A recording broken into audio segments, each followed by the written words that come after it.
زارا جسے اپنی اور حنان کی محبت پر بہت غرور تھا، آج اس کی اس محبت کا غرور چکنا چور ہو کر رہ گیا جب حنان نے زارا کو چھوڑ شیبا سے دوسری شادی کر لی۔ ڈرامے کی نیکسٹ ایپیسوڈ میں آپ لوگ دیکھیں گے کہ زارا جو کہ بے خبر ہو کر بڑے آرام سے سو رہی ہوتی ہے کہ جب رومی کی کال آتی ہے تو وہ غصے میں کال اٹھا کر کہتی ہے رومی سے کہ تمہیں آخرکار مسئلہ کیا ہے، تم کیوں بار بار مجھ سے کانٹیکٹ کرنے کی کوشش کر رہی ہو؟ میں تم سے کانٹیکٹ نہیں کرنا چاہتی،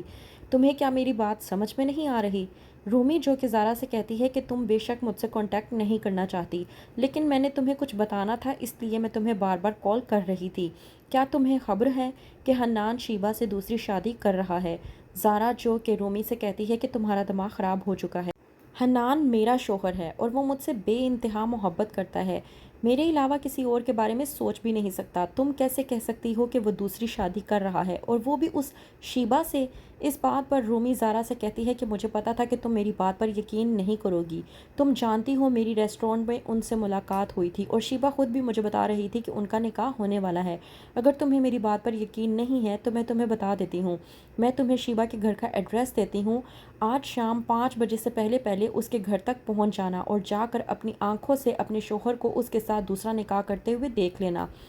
زارا شیبا سے یہ بات سننے کے بعد بے انتہا پریشان ہو جاتی ہے اور سوچ نہیں پاتی کہ وہ آخرکار کیا کرے۔ وہیں پر دوسری طرف مناہل جو کہ اپنی پھپھو کی تمام تر باتیں سننے کے بعد سوچ لیتی ہے کہ وہ اب خود کے لیے سٹینڈ لے گی، وہ اب بلی کا بکرا نہیں بنے گی، اب جو اس کی پھپھو چاہے گی وہ نہیں ہونے دے گی۔ وہ سوچتی ہے کہ اور کچھ تو کر نہیں سکتی تو وہ ایسا ہی کرے کہ وہ اپنا تمام تر سامان پیک کر کے سیدھا نرگس کے پاس پہنچ جائے، کیونکہ نرگس جب مناہل سے فون پر بات کرتی ہے تو نرگس مناہل کو کہتی ہے کہ تمہیں کچھ بھی کرنے کی ضرورت نہیں ہے، بس تم چپ چاپ میرے پاس آ جاؤ، باقی میں سنبھال لوں گی۔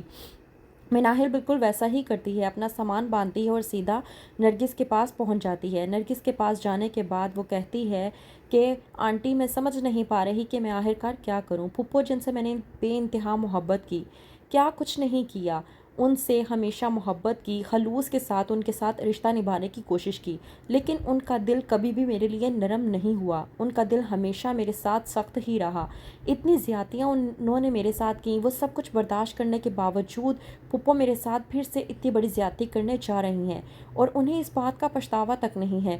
نرگس مناہل کی یہ حالت دیکھ کر بہت زیادہ پریشان ہو جاتی ہے اور کہتی ہے کہ تمہیں فکر کرنے کی ضرورت نہیں ہے، میں اور ولید تمہارے ساتھ ہیں۔ وہیں پر ماجدہ جو کہ نکاح سے چند گھنٹے پہلے ہی مناہل کے پاس جانے کی کوشش کرتی ہے تاکہ مناہل سے کہہ سکے کہ وہ تیار ہو جائے، لیکن جیسے ہی ماجدہ مناہل کے کمرے میں جاتی ہے تو مناہل کو نہ پا کر بہت زیادہ پریشان ہو جاتی ہے اور سمجھ نہیں پاتی کہ وہ آخرکار کیا کرے۔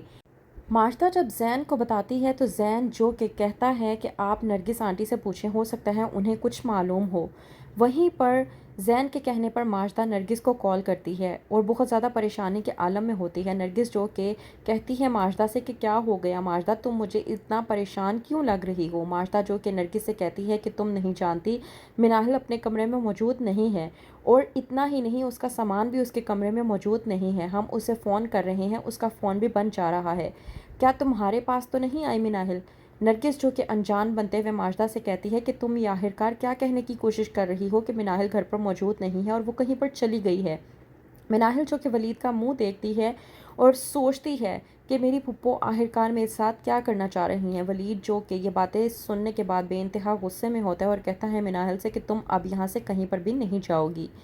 تو کیا ہوگا آگے؟ کیا مناہل کی زندگی ولید بچا لے گا اور کر لے گا خود مناہل سے شادی؟ جاننے کے لیے دیکھتے رہیے ڈرامہ سیریل پتھر دل۔